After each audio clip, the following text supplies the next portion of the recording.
চুপ করো বিয়ে স্বামীর আগে ভালো কন্যা রূপের কথা তো স্বামীর আগে ভালো কন্যা রূপের কথা তো কি রূপ কন্যা খুলিয়া বলো মোর আর যদি না বলো খুলিয়া তাহলে ধাক্কা দিয়ে বের করে হ্যাঁ বলো শুনি না আচ্ছা বলো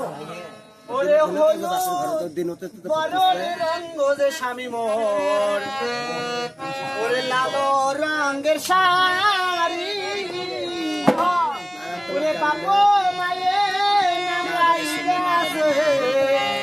ওরে বেহুলা সুন্দরী